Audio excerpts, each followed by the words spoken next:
All of a sudden, this world's yours and mine.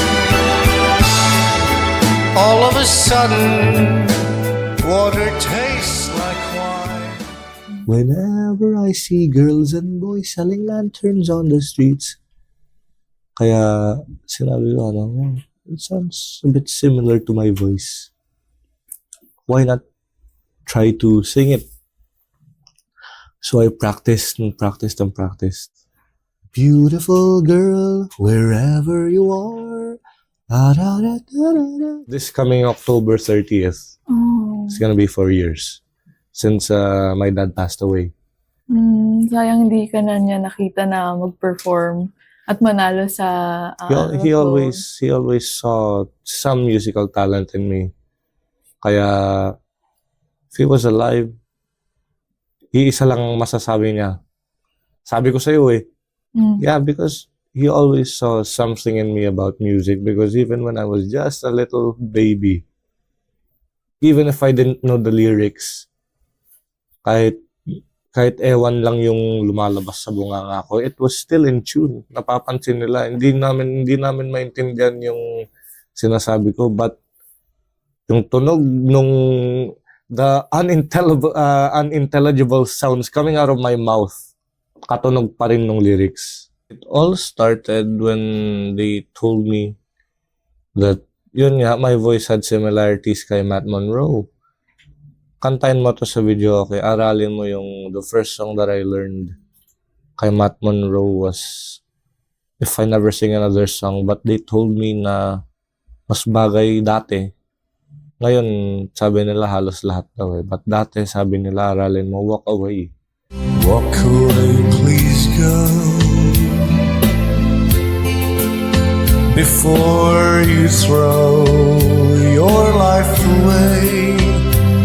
A life that I could share for just a day. I didn't expect it, but surprisingly, yung taong bayan, the Dabarkads, they seem to like me.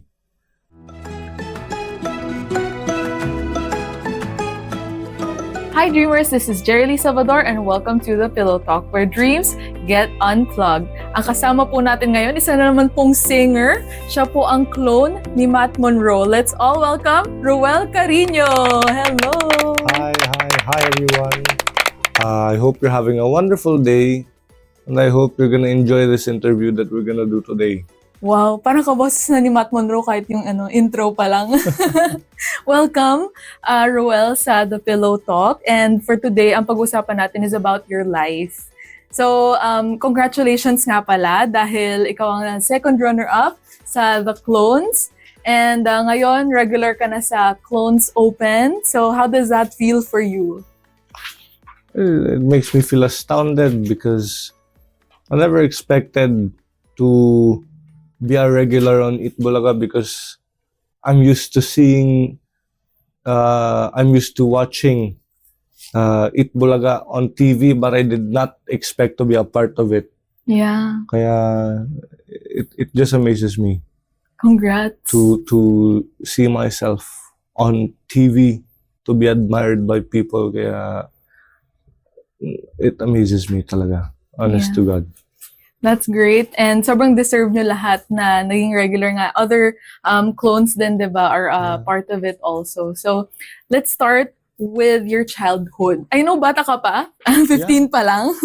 Pero, ano ba yung dream mo nung around maybe 3 to 5 years old ka? When I was 3 to 5 years old, I did not have a definite dream.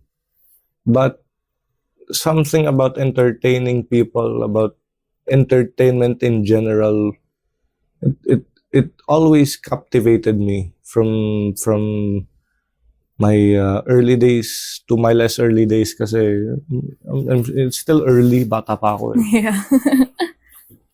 And how did you know na parang gusto mo sa entertainment? Because what's the use of your talent if you're not gonna share it with others? True. Kaya sinasabi ko, make the most of it. Even if you're a singer, You should always make use of your other talents. Kaya, even if I sing on Itbulaga, me myself, mahilig ako magpatawa. Yes, pwede rin komedyante. Yeah. So, every time I go or I make an appearance on Itbulaga, lagi kong iniisip, there should always be a little bit of comedy considering the setting. Kasi, Itbulaga is a show for the people. Kaya, they should be entertained. Whether it be singing or whether it be entertainment or comedy. Yeah. Sinabi ko, why not comedy and singing combined? Kaya pala. So, talagang prepared ka every time na... No. Ay, hindi. Impromptu lang yun din? Na, Well, with your jokes? Yeah. Ah. All of my jokes are impromptu because it's live. When they say something, of course they have scripts. They bare minimum meron, but me, I don't have anything to rehearse. I only rehearse kung sakali yung songs. But the lines or the bits of comedy that I sneak into those bits of moments where I get to talk, all of those are just impromptu. Wow. None of them are planned out. When I hear something, when I see something, when I think something, and I think, well, I suppose this is gonna make people laugh. If they don't laugh, don't. But sasabihin ko, so far, okay naman. Great. Yeah, I mean, obviously ngayon may potential ka din talaga with comedy. So that's good to know. Who knows, 'di ba? Pagdating ng a few years or a few months, malay mo stand-up comedian ka na rin along with your singing, dual talent pa yung mapakita mo. So that's great to hear na ganun nga. And so tingin mo ba you got that from your parents din? Kasi yung singing, 'di ba, you got it from your parents? Yeah, I got my singing from my parents, but my dad always had a sense of humor. Okay. You know, mas matindi pa sa akin tatay ko eh. Even if it was corny, if he wanted to blurt it out, he would say it eh. Kaya nga tawag ng nanay ko sa kanya, Kengko eh. Because it's true. Ako naman, it's always subjective comedy. Bale, sinasakto ko roon sa time frame. Doon sa nangyayari. So, that's why tinatawag nila akong patawa. Kengkoy, comedian. I don't consider myself that kasi if I'm anything, I'm more of an entertainer than a singer or a comedian. All encompassing, ganyan. Yeah. That's nice. And growing up ba, did you hear your parents sing a lot? Kaya din ba na parang nagustuhan mo rin talaga yung singing? Because it's not just my parents who are involved in the picture pagdating sa singing ko. I heard my mom, my dad, my titas, my titos, my lolos, all the way even to my great-grandmothers and my great-grandfathers. Wow. Almost all of them, I heard them sing. Ilan lang yung mga wala sa tono. Wow, okay. So singing and the Yeah. joke, love it. So it really runs in the blood. Yeah. So that's great. And di ba nag-start nga din yung aral mo about Matt Monro dahil din sa grandfather mo? Yeah, he had something to do with it because every Sunday, of course, there's gonna be radio stations that are like a throwback to their era. Lagi ko napapakinggan sila Paul Anka, sila Matt Monro, sila Engelbert Humperdinck, Tom Jones, sila Neil Sedaka, all of them. I heard all of them. Kaya if you gave me the chance, I wouldn't sing Matt Monro. Oh. Because eto man yung genre ng music na kinakanta ko. Of course, all of us have our own musical preference. I listen to new pop, R&B or soul. Wow, very different from Matt Monro genre. I even listen to rock. One of my favorite rock bands is Kiss and semi-rock kasi yung Queen sakop niya lahat eh. Whoa. And you sing it too? Rarely Okay. but I do. Kasi my voice doesn't go that low, doesn't go that high. Tama lang. Okay. Just like Matt Monro. Kaya siya yung napili ko. It's just a coincidence na kaboses ko siya. You know, di naman sa kaboses, hawig. I don't wanna brag, pero hawig lang ang boses ko.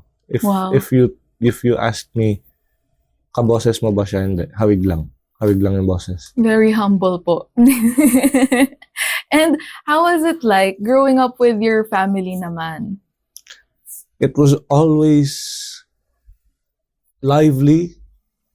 Kasi even if we were cooking, even if they were in the shower, kasi I grew up in the province, syempre, all of the walls you can hear through kasi diretsahang semento lang eh. Okay. You can always hear them sing.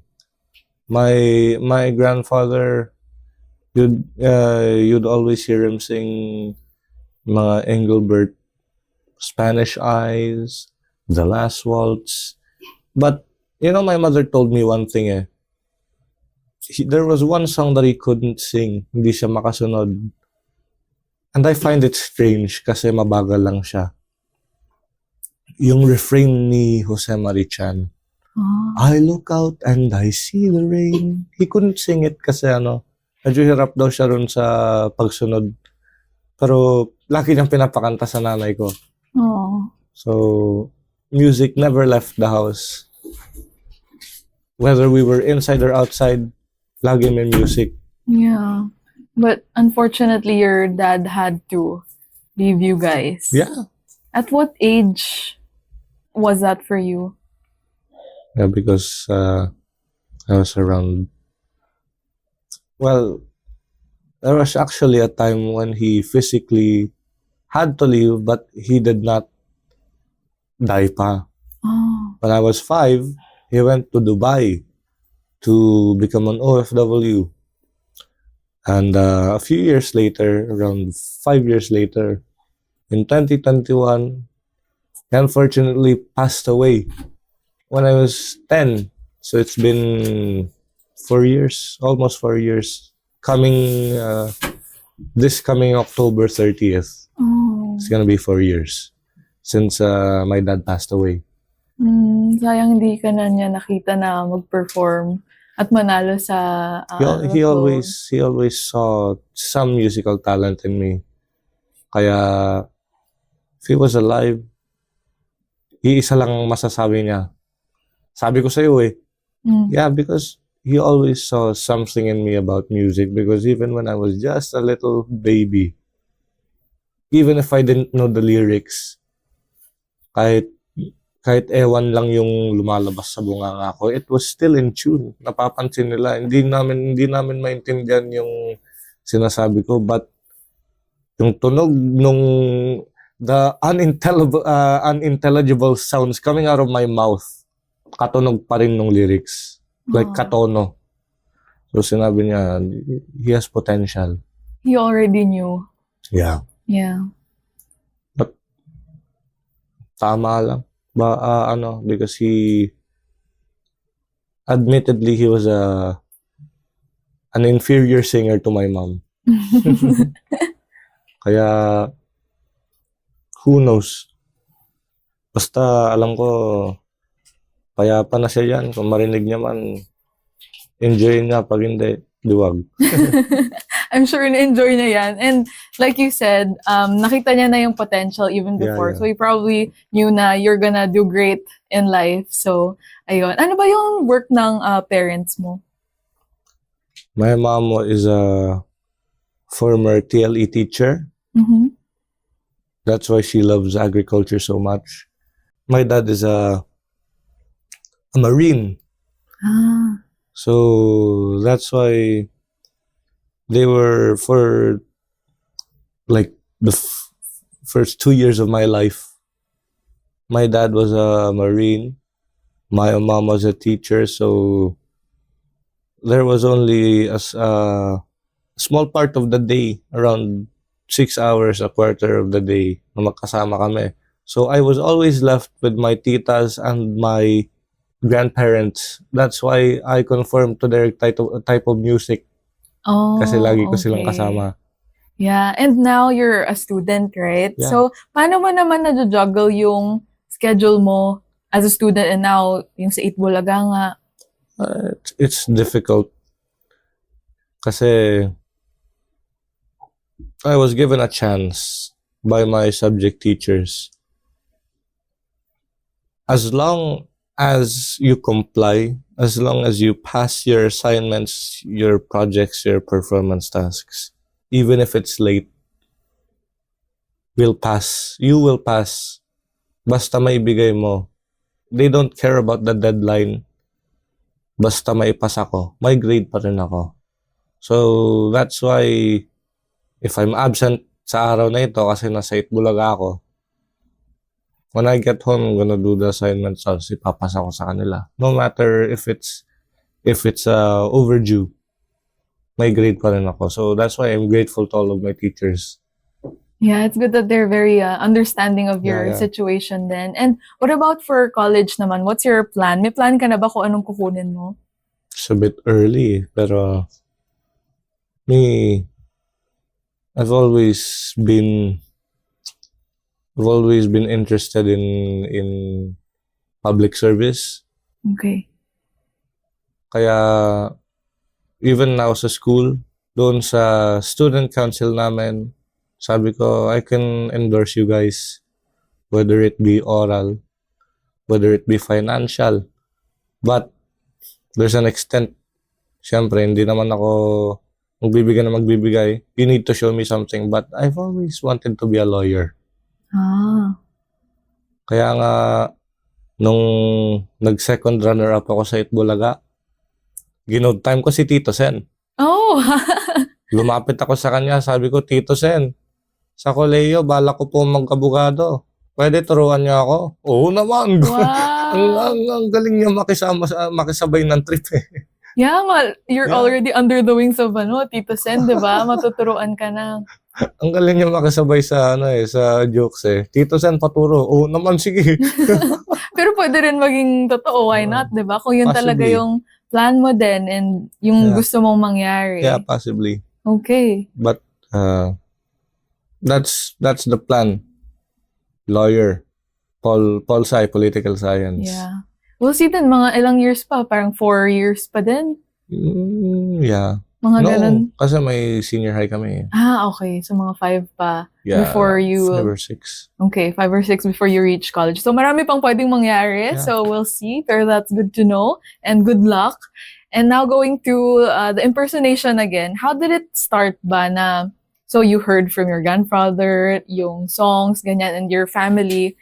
Tapos, when did you start practicing? Yeah, because me, it's not so much as an impersonation, more of a coincidence. Because when I sing, when I belt, I sound like him. There's no alteration made to my voice. Natural talaga. Yeah. But it all started when they told me that yun nga, my voice had similarities kay Matt Monro. Kantahin mo to sa video, okay? Aralin mo yung the first song that I learned kay Matt Monro was If I Never Sing Another Song, but they told me na mas bagay dati. Ngayon, sabi nila halos lahat daw eh. But dati, sabi nila aralin mo, Walk Away. So, I learned it. I sang it sa karaoke and they said, what are you gonna sound in a few years? Well, now they have the answer. I'm on TV, they can listen to me anytime. Yeah. So this was your relatives. Yeah, yeah. Okay. Pero how did you practice it? When sinabi na nila sa iyo na you sound like him, then puro karaoke ba yung pag-practice mo? Because I never took practice seriously. But I started singing Matt Monro. I didn't sound too much like him, but there was already a similarity. So, even if there was only a similarity in the voices of mine and Matt Monro, ang nangyari, I joined the contest, and surprisingly, I even got the grand champion. But practice started around 2 years ago. We got a vocal teacher. Actually, there's two.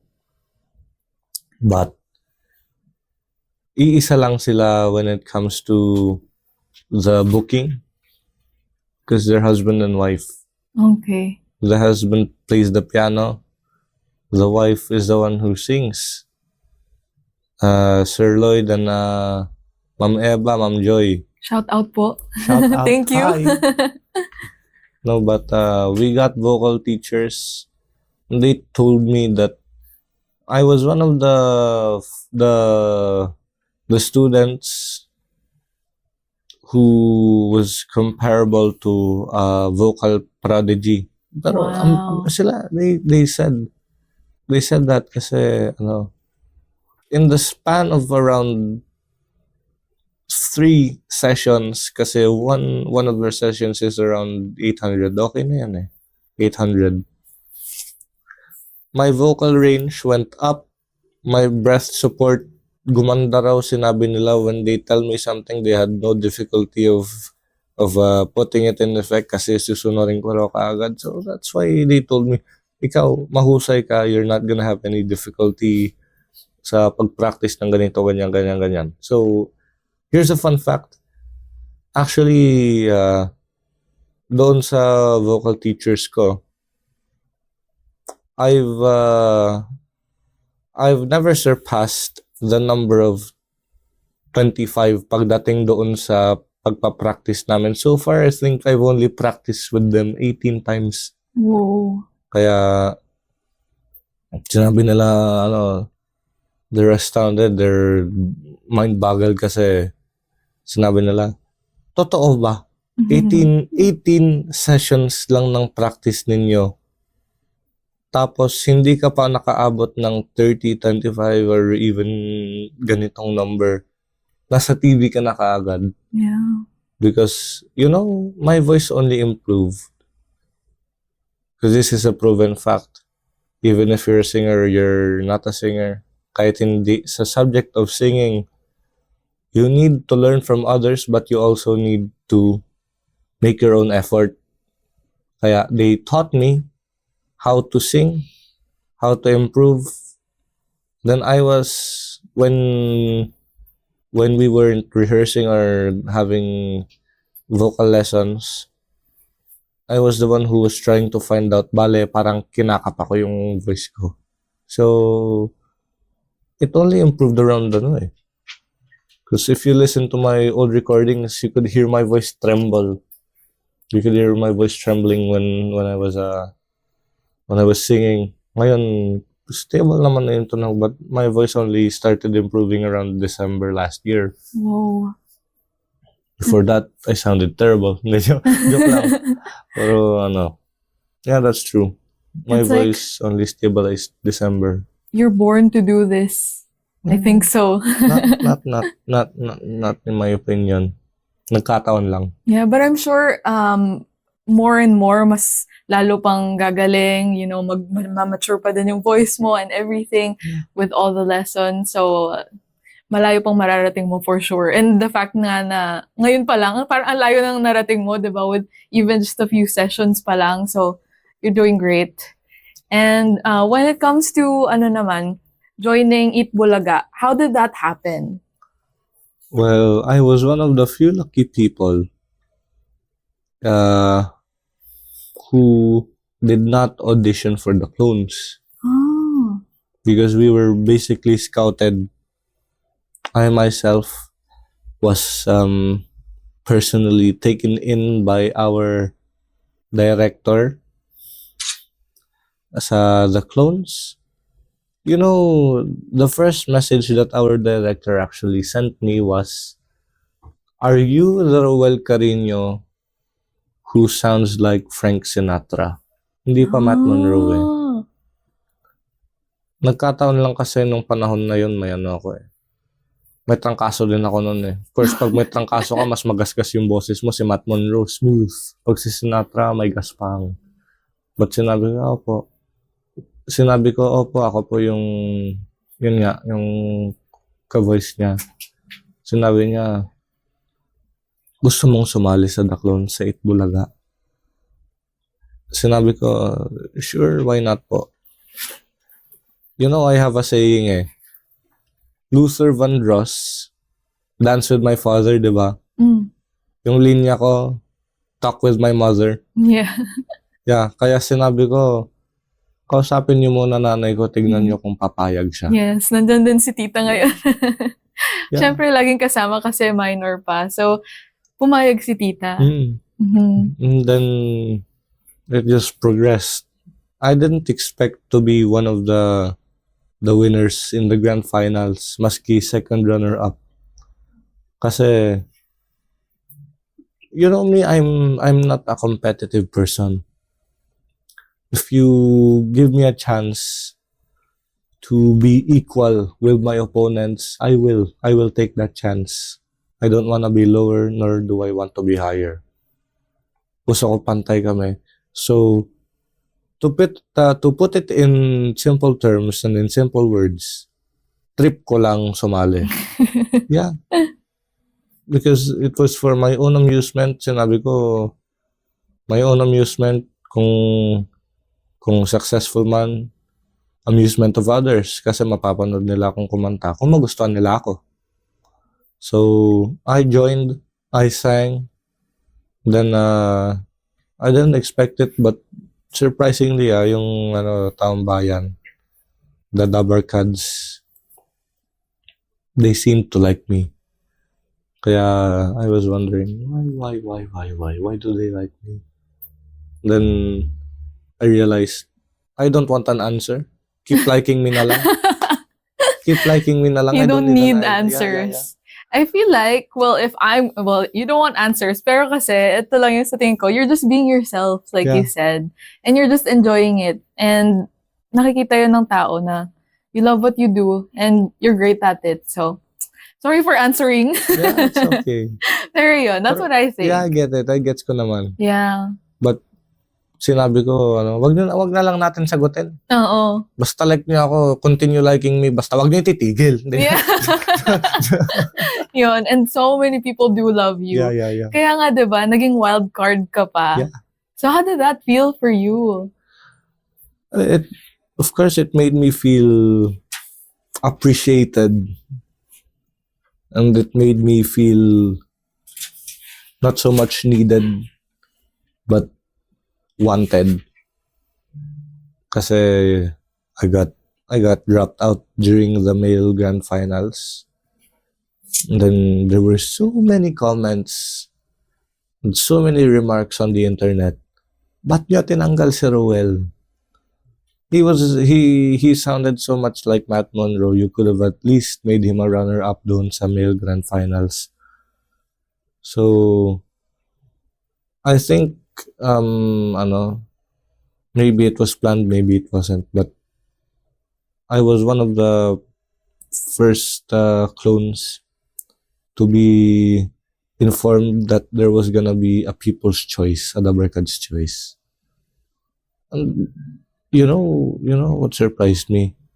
There were 6 clones that were to be chosen as the winners of the Dabarkads choice. All of the other ones got 5,000. The highest one was 5,700. I got 34,277. Wow, memorize mo. Kaya doon ako nagulat. Sinabi ko, dami. Yeah. Ba't ang dami? And then I looked at the comments. Scroll. Almost all of them was about me. Kaya sinabi ko, wow, they want me. I'm not gonna deny it. If they want to see me, if they want my entertainment, they're gonna keep seeing me because I'm not gonna deny this opportunity. Kaya, yeah. Yeah, you're grateful then for Yeah. everyone. And it's so nice that you said na you read the comments. So guys, comment kayo kasi he reads them. Basta wag lang masyadong marami, Oh. Baka sumakit ulo ko. Yeah. And yung sa pag-join mo naman, and then you became the second runner-up. How was that for you? How did you feel from not expecting anything? Na trip mo lang, tapos, di ba, isa ka pa sa mga nanalo? Because there was one emotion that stuck to me throughout my whole journey sa The Clones.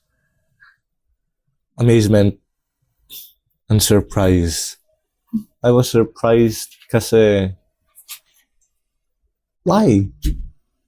Paano nangyari? Because in my opinion, of course, when you look upon yourself, you don't see yourself as the best.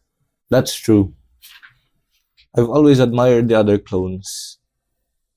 I've always told them na, wow, kaboses na kaboses mo. But I never saw that sa sarili ko. Kaya nagulat ako nung nanalo ako sa The Clones ng second runner-up na naging placer pa ako. On the first televised contest that I ever joined, nanalo ako. So ako, I'm not an emotional person. If I was, I would have cried, pero hindi. You just took the win and you're thankful for it. Yeah, kasi if it's already happened, you can't change it. Just accept it. Yeah. Kaya sinabi ko, okay, second runner-up. Thank you, Dabarkads.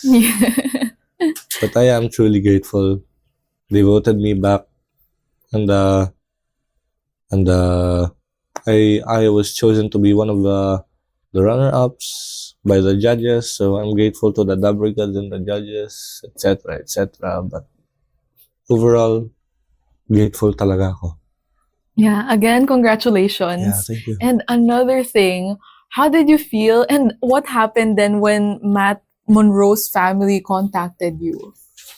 It was just a short message, but they told us na you capture my father's voice very well.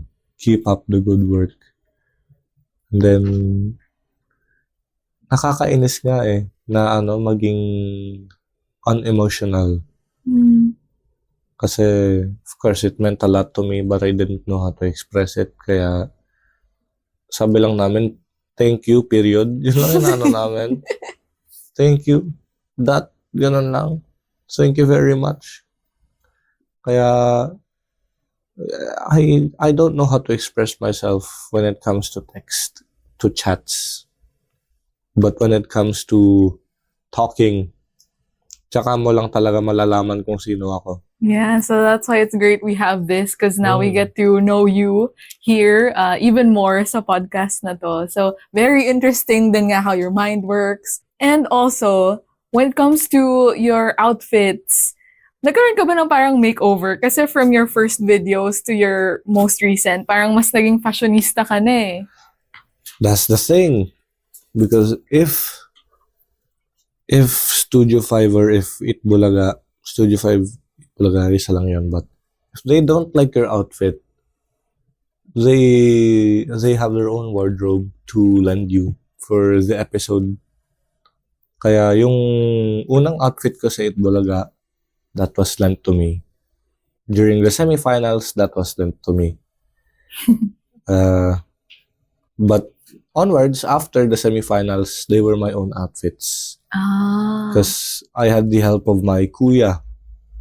His fashion sense is better than mine. Kasi kung ako pumoporma, pang TBJ maong, polo shirt, tapos itatakin ko, sabay lalagyan ko ng sinturon. That's my That's my normal na forma. They always call me a senior citizen pag yun yung suot ko So they always want me to wear baggy clothes. They always want me to wear polo shirts instead of actual polos para malambot naman tingnan kasi fashion nowadays, di ba yung look nila often soft. Kaya sinabi nila try these new fashion trends. I tried them some of them, I kept the ones that I liked. I threw Okay. away the ones I did not. Oh. So, meron ka din talagang style na gusto. Yeah, but it was influenced by my kuya and my friends who were also fashionistas. Mhm. Kasi sila, I admit, fashion sense ko pang 60s eh. Which is not bad. Like, if you have your own thing, do you? But if you let me pick my clothes every day without telling me your opinion, I'd go outside every day in a long sleeve. Yeah, I'd go outside every day in long sleeves, in polos, in polo shirts, even in suits or Americanas, Wow. tuxedos. In this Philippine weather. Because me, I don't feel it anymore. I've been wearing suits for around 3 years, Wow. every week, in any weather. Kaya pag tinanggal ko, I don't even feel the heat. Ah, I may be interesting. sweating, but I don't feel the heat. Okay. Interesting. And pagdating kay Matt Monro ulit, do you plan to sing his songs and perform his songs like forever? Well, of course, there's always the problem. The problem with the clones is their first impression of you was the person you were trying to portray.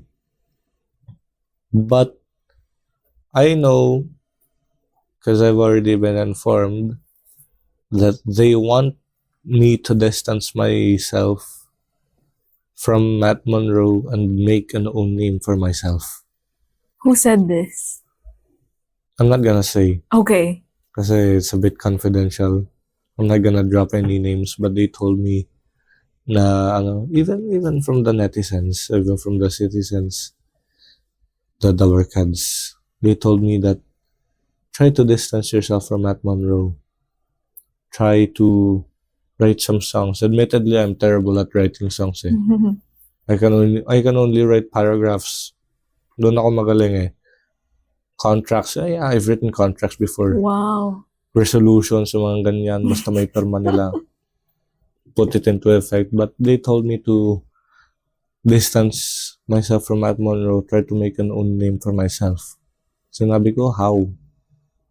You're gonna find a way.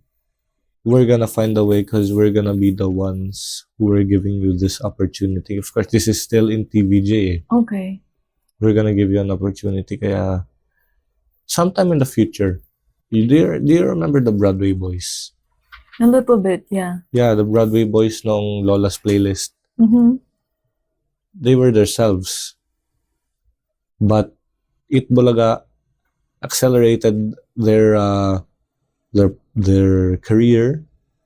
Kaya medyo naging mas successful pa nga yung pag-portray nila as themselves rather than trying to portray someone else. Kaya I don't plan to stick by Matt Monro forever. Of course, there's gonna be times when I am going to sing his songs kasi out of all of the singers, siya yung pinaka malapit nga sa boses ko. But distance myself, yeah, I'm gonna do that. Oh, okay. So step by step lang. Yeah, And yeah. now you're also showing that you can do Jose Marichan. Are you gonna try and perform that as well professionally? Well, it's halata naman sa voice, di ba? Even when I speak, it's a low, raspy, husky voice. Kaya Jose Marichan was actually just a random discovery by myself na kaya ko siyang gayahin. The first song that I learned was Christmas in Our Hearts. Whenever I see girls and boys selling lanterns on the streets. Kaya sinabi ko, it sounds a bit similar to my voice. Why not try to sing it? So I practiced and practiced and practiced until there was a time actually when I wasn't Matt Monro. My voice was so thin napakanipis ng voice ko. You could, but you wouldn't, but you could if you were inexperienced sa singing. You would mistake me for a tenor because my voice was so thin. During that time, plakado ko si Jose Marichan. I'm telling you, kasi when I sang, beautiful girl, wherever you are, when I sang that noon, when I was only singing his songs, walang Matt Monro, plakado. But now, Matt Monro sa Marichan, I'm starting to sound more like, Cliff Richard, the guy who sang Ocean Deep. Okay. I'm starting to sound more like him. On his older albums. Kasi ngayon, laging kinakanta, all day, I'm walking in a dream. I think about you constantly. If you listen to that, sounds like, they've always told me that I sound strange kasi it sounds like a combination daw when I sing like that. It sounds like a combination between Matt Monro, Cliff Richard, and Jose Marichan. It's like three people in one. So nasabi ko, how can I sound like three people in one? Dalawa nga na magkasabay, mahirap na, paano yung tatlo? So sabi nila, ewan ko. Basta, I just know that you sound like them combined, kaya sinabi ko, okay, tanggapin ko na lang. Yeah, ganun din. You can't change it. True, you're just singing. Yeah. Yeah, and when you're not singing, ano naman yung hobbies mo? Because singing used to be my dominant hobby. But now, it's only partly a hobby. It's a hobby that's a job. Yes, it's profession mo na rin eh. But I've been troubled by one thing, and one thing only. If it used to be my top hobby to do, now it's my job and I do it all the time. What am I going to do, or saan ko mahanap yung replacement for that kung sakaling minsan ko lang gagawin? Kasi dati minsan lang talaga ako kumanta eh. What's gonna be the replacement for this one if I do it all the time? It's not a hobby, kind of just like a hobby, pero more like a profession na. As of now, I haven't found any replacement, but kung tutusin,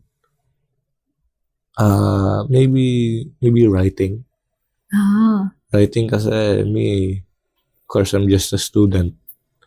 But I've always liked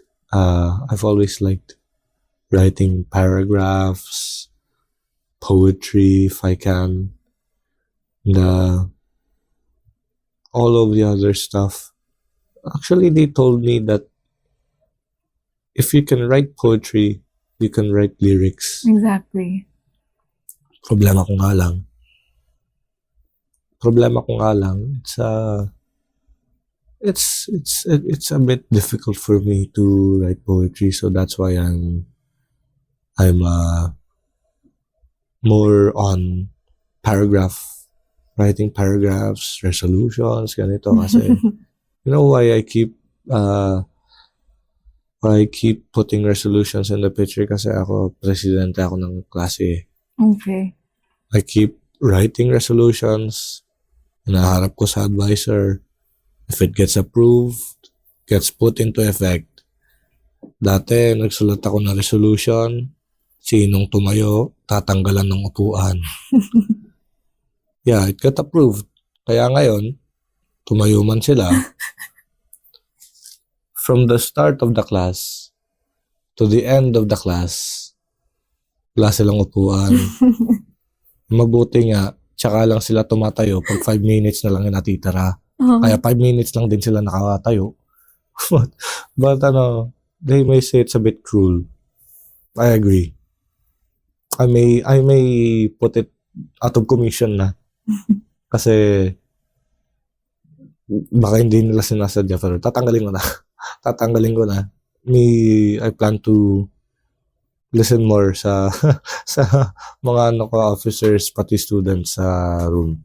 So, yeah. Parang mas maging mabait ka ng president to your classmates. Pero kasi, what was your goal with that? Parang para maging obedient, gano'n, ang classmates mo rin. More so discipline. Yeah, discipline. Kasi, somebody once told me, if you're gonna rule, kung mangunguna ka, magiging leader ka, kailangan may utak, may puso. You need to have thought. You need to have compassion. Pero biniro ko siya. Biro lang to eh. Biro lang to ha. Okay. Baka seryosohin nyo. Wag niyong ikat to na Huwag nyo biro lang. seryosohin to. Pero sinabi ko sa kanya dati, oo, check tayo dyan. May utak ako. May puso ako. Kaso, may naidagdag pa. Sabi niya, ano yun? Kamao. Anong kinalaman ng kamao dyan? May utak, may puso, may kamao. Kamao na bakal. Oh no. Joke lang ha. Joke lang yan. Huwag niyo seryosohin. Pero, speaking of, ano bang goals mo nga? Ano mo na, personal goals? Personal goals. I haven't made up my mind. Yeah. Pero, if I'm to give you a rough idea, helping others. Kasi if it benefits me, good. If it benefits them, better. If it benefits all of us, betterer. Yeah, better rest. But, I've always wanted to help people. Kaya, now, I'm against, this may sound, derogative, pero I'm against fun. The useless fun. Okay. If you're having fun, but it's for a purpose, sabihin natin, para mapasaya mo sila, or mapasaya mo yung sarili mo, or if you're feeling down, that's fun with a purpose. But if you have fun, and there's no reason to do or have ganito, ganyan. Of course, you can have fun, but for me personally, why? You really are an old soul, no? Parang 70 years old ka na eh, hindi 15 eh. If you have goals, focus on that. After you finish it, tsaka ka na mag-enjoy.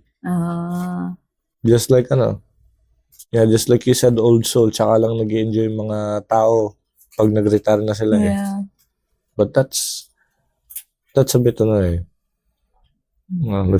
you look at it kahit face value lang, it's a bit self-explanatory. They don't have any fun because they're always focused on their goal. I'm trying to change myself. Yeah. Start when you're young, while you're young pa. Yeah.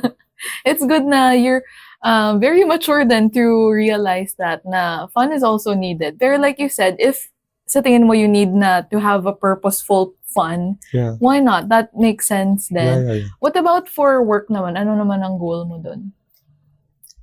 Work. I'm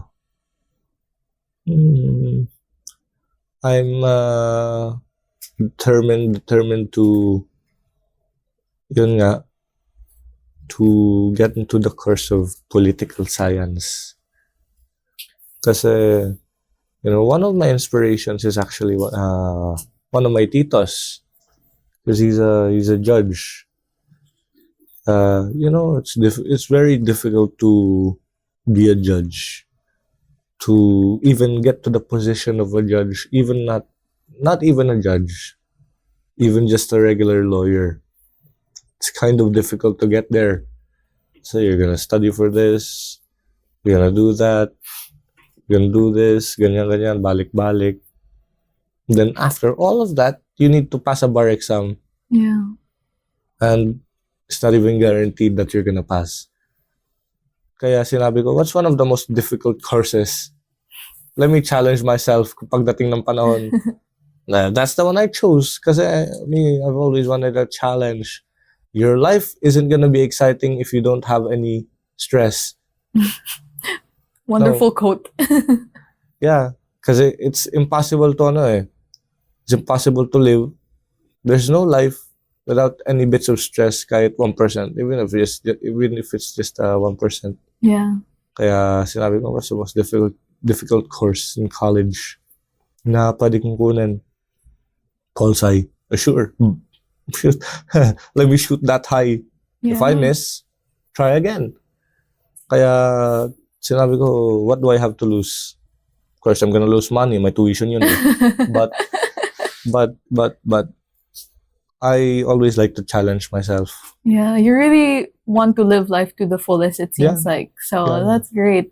And pagdating naman sa mga dreamers natin na gusto rin mag-join ng singing contest, anong ma-advise mo to them?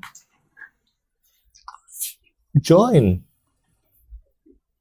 In your opinion, if you sing, no. If you sing, and if in your own opinion na may kakayahan ka, that you have a chance in the contest that you're supposedly wanting to join, kasi what do you have to lose? Kung namasahe ka papunta roon sa contest, magkano yon? 13. You're gonna lose 13 pesos.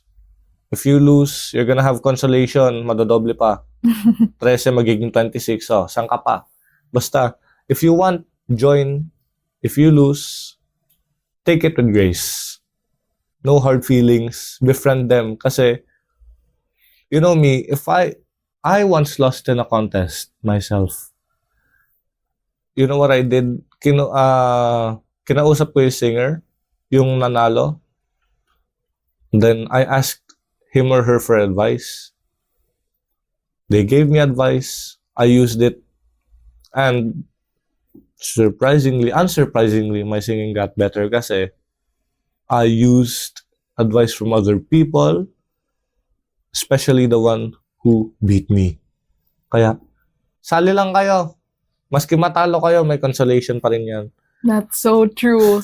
Kahit monetary man or lessons from the people you get to work with or compete with, sobrang ganda. Thank you so much. Wise words from the very young old man, Hold on. Ruel. Hold on. Meron pa. Last words. Wag niyo seryosohin ha. Even if I say na may consolation, baka isipin niyo na makompera ako. Enjoy the experience. It's not about the consolation, just enjoy. Joining the contest, competing. Even if you lose, enjoy. That's Great. the only thing that I can say. Yes. Thank you so much, Roel, for being here with us, the Pillow Talk. And thank you so much to our dreamers. Good night. And the world will be better for this. That one man, scorned and covered with scars, still strove with his last ounce of courage to reach the unreachable star.